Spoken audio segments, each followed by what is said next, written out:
et bienvenue dans cette nouvelle vidéo. Et aujourd'hui je vais vous parler d'un film que je suis allée voir avant-hier soir et que j'ai particulièrement apprécié et qui n'est autre que House of Gucci.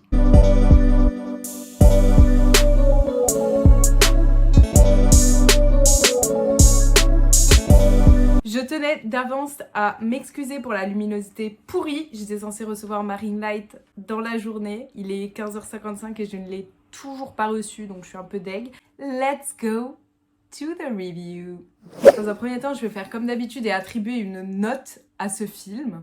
Et j'attribuerai à House of Gucci la note de 5 sur 5. Et c'est rare.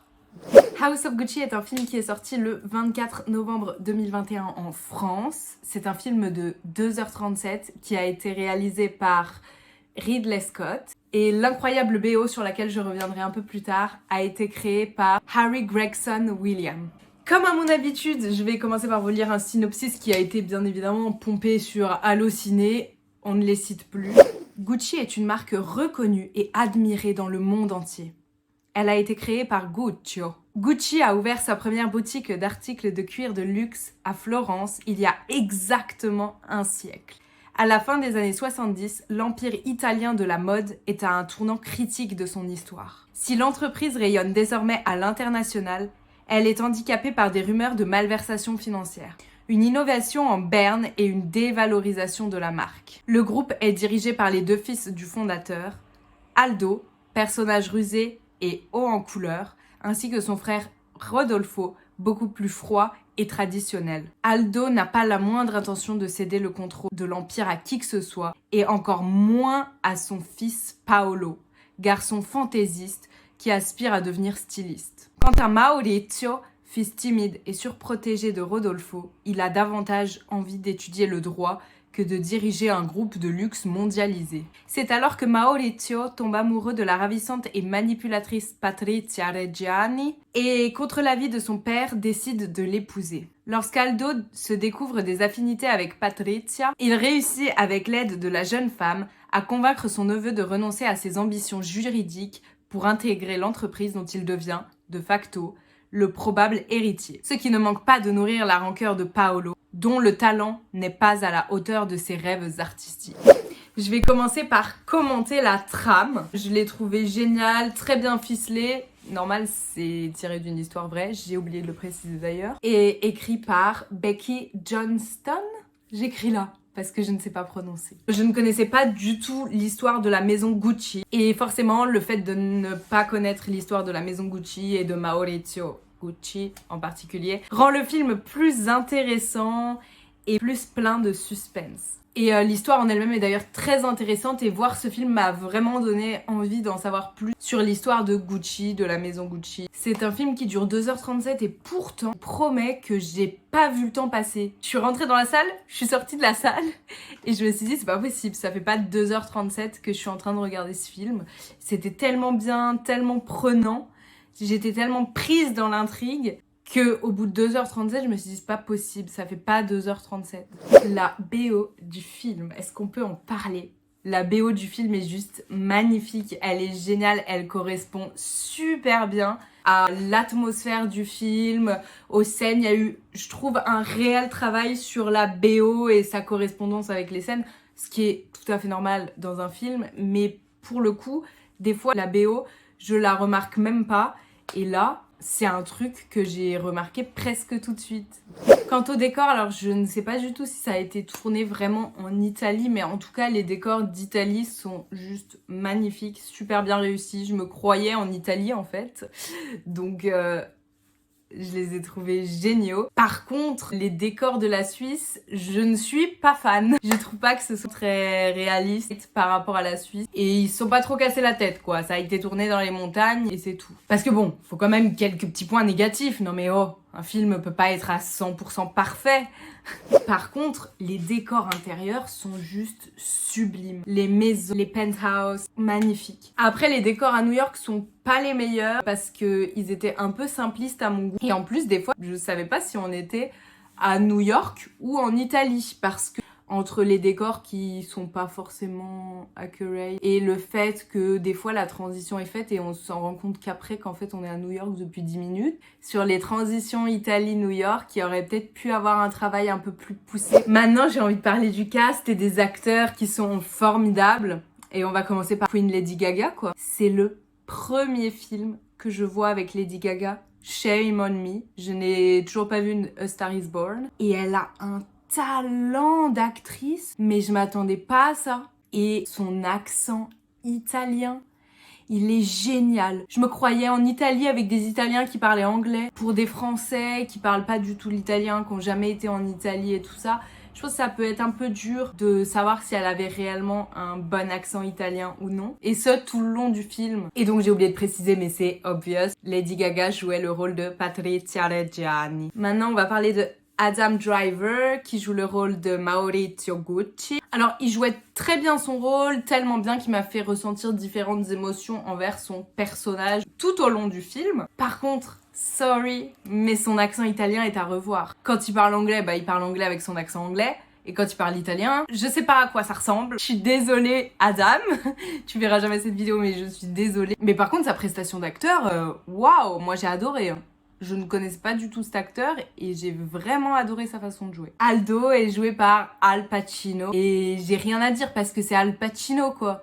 Une légende. Du coup si, j'ai à dire, il joue super bien son personnage et durant le film, son personnage a deux grands états d'esprit qui sont complètement opposés et je trouve qu'il les joue à merveille.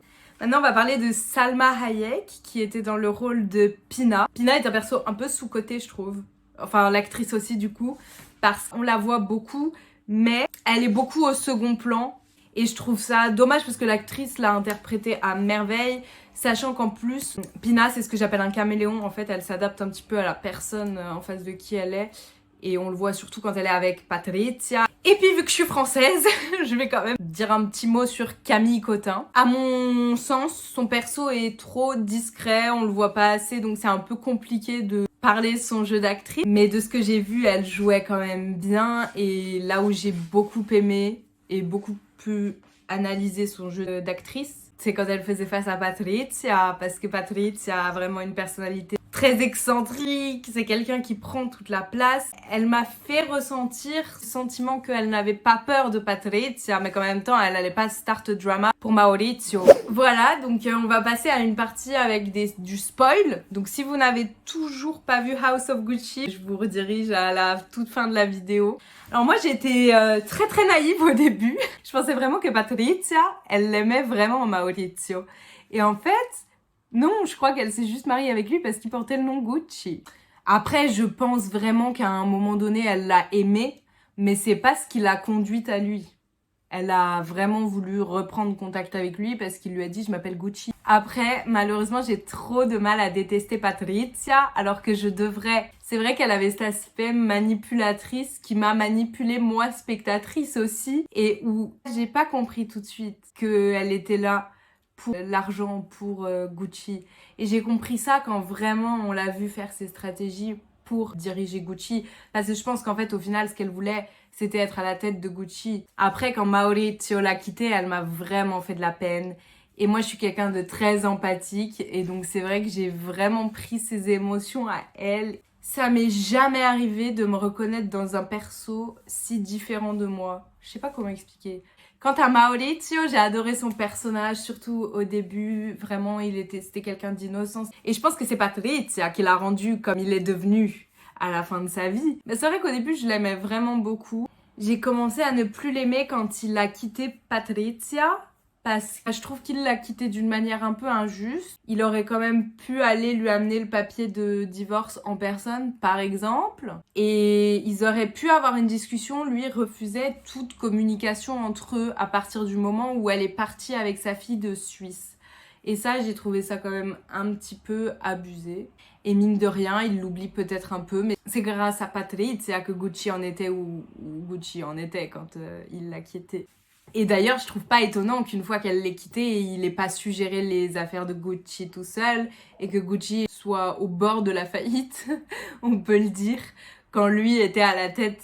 Et on le voit bien, il savait même pas dépenser son argent perso, donc l'argent d'une entreprise de luxe, ça ne m'étonne pas. Pour en revenir à comment Maurizio a traité Patrizia, j'ai pas du tout aimé, j'ai pas cautionné. Le mot n'existait pas à l'époque, mais c'est un peu macho. Mais c'est un peu l'époque qui s'y prête. C'est sûr que les femmes n'étaient pas aussi libres qu'elles sont libres maintenant. Mais par contre, je sais pourquoi, je comprends pourquoi il l'a traité comme ça. Il l'a traité comme ça parce que il s'est senti blessé. Il l'a épousée par amour et au final, il s'est rendu compte que son père avait raison, que de base, elle s'était pas approchée de lui pour lui, mais plutôt pour son héritage, pour son nom de famille en fait. Après, on peut pas lui enlever qu'il est resté très clément au niveau de la séparation, dans le sens où il lui a quand même laissé un appartement et il lui reversait une pension, je crois, pour sa fille, mais aussi pour elle.